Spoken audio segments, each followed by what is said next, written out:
Hello.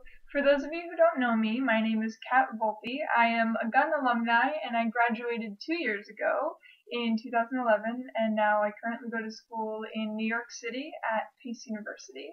And that is me in a nutshell. But I am here today to talk to you guys about the Day of Silence and why it's important to me and my own personal story with silence. So I would say that my story starts when I was a kid. Growing up, I had this perception that people who identified as gay were weird or different. And I think this came not from directly anyone saying anything to the effect of that, but I think it was sort of just from messaging of people that were in my life kind of alluding to that and not, themselves not accepting people in the gay community. So I pretty quickly myself didn't accept people in the gay community and was in no way thinking that I would be myself. Um, so it wasn't until sixth grade that I started questioning my sexuality. But keep in mind, when I started questioning it, it was very much silent. I was very afraid of the idea of it. I was very uncertain if it was true, and was by no means ready to talk to anyone about it. And then maybe a few weeks after I had started questioning, probably the worst thing that could have happened at that point did happen. One of my best friend at the time in middle school spread a rumor to the school that I was bisexual. Now, keep in mind, I did not say anything about this to anyone, but all of a sudden, hundreds of people knew that I was bisexual, and I didn't even at that point know if I was or not. So it was really, really frightening. And then what started happening is people started coming up to me and asking me if I was bisexual.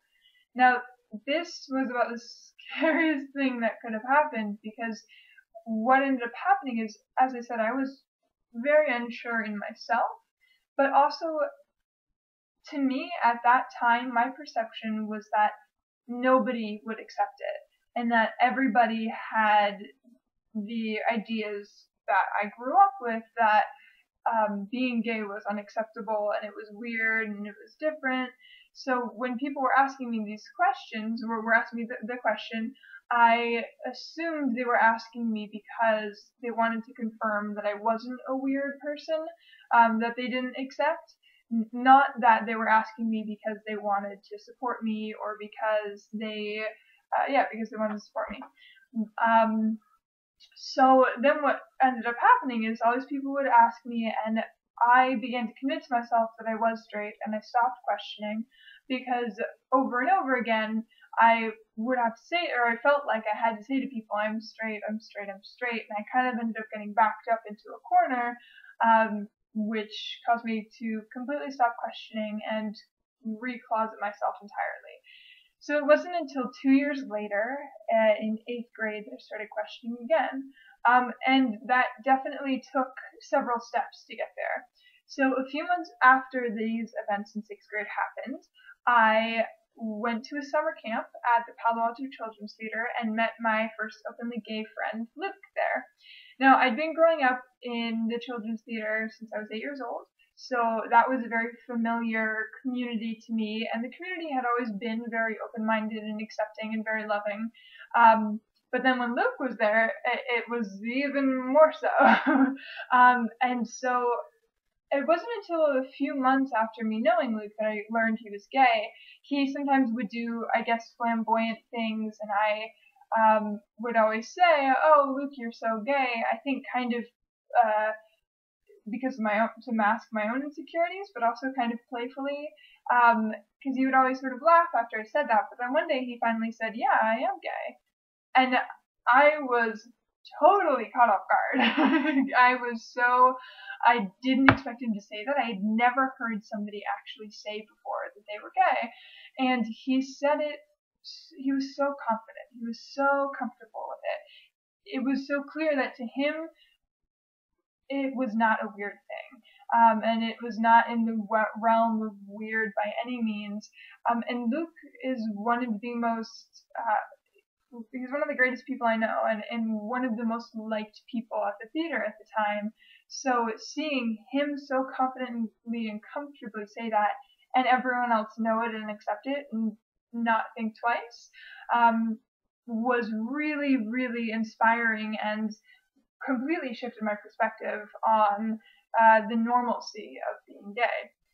So then, as 2 years went on, I continued to just do stuff at the Palo Alto Children's Theater, and more people started coming out of the closet. And now this isn't to say that everyone in theater is gay, but it was such an open and accepting community that it was a space for people to be able to come out and say it comfortably. So at the theater, there were several people who were gay, and it was kind of just it wasn't even a thing. Everyone knew that some people identified as straight and some people identified as somewhere else on the spectrum, and that was totally comfortable and okay with everyone. So that gave me the confidence to finally start finally question myself again. So by the end of my 8th grade, I started questioning and saying, okay, maybe I am bisexual. And then one day I finally built up the confidence to say something about it to Luke. Now, also keep in mind that Luke had several times said things to me just about how, like, the openness of being gay and how hard it is to come out, and that he will always support me in whatever I do. And so I think with all of that and him being sort of a role model in a way for me, I decided to come out to him. So I told him that I like women, and it was the biggest weight was lifted off my shoulders when I told him. And his response also was really comforting and really also supportive.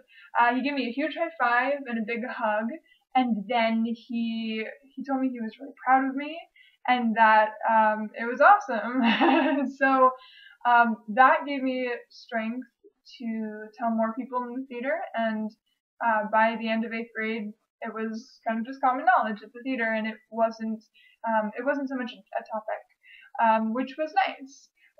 But by the end of my 8th grade, I sort of had a division in my life. People at the theater, I was out and it was comfortable and it was great, but school was still a whole other monster, and I was very afraid to address it. But I had a few very close friends at school that I wanted to talk to about it. I wanted to tell, I wanted to be open with, but it was scary because, one, what had happened at school, but also, two, I just didn't, it wasn't as accepting of a place as the theater was. So, but I really wanted to, so I decided to tell some of my friends about it.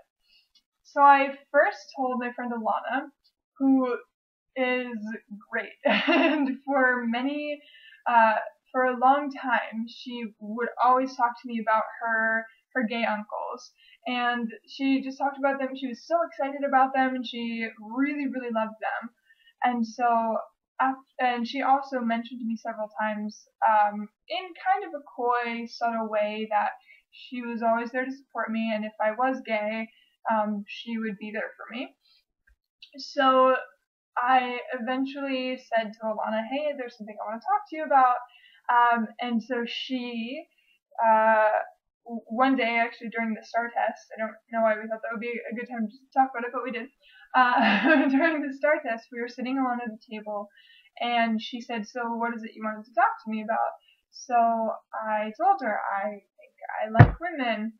And her reaction was amazing. It was gold. She was so excited. She blew up with excitement, and yeah, she just kept saying like, oh, that's so cool, I'm so glad, that's amazing. And so when she said that, it filled me literally with so much pride. I was so proud to be gay when she was saying that. It just, because I think part of it was, it was clear that she accepted it and she was cool with it, but it went beyond that. She was also excited about it. So I think what was really great about that is it sort of matched my excitement about it. And coming out was a really big deal to me. So her response was also a big deal, so it kind of matched there, and that was really that gave me again not only the sense that it was okay, but also that it was cool and it was something to be proud of. So so yeah, that those two things gave me the strength to then tell my other friends at school, and then eventually to tell my parents, who I was especially worried about telling, and then eventually when I got to high school, I continued to question, and by the middle of my freshman year, I was totally out, and most people on campus knew, and it was totally okay. So I think that, in a nutshell, what really helped was these people being so supportive, and I think for me the combination of Alana also being so excited about it really helped me helps me break that silence. And I've, for the most part, um, don't feel so much silence anymore. And I think it has a lot to do with how they responded to it. So that is all. I hope you guys have a great day and that you learned something from this video.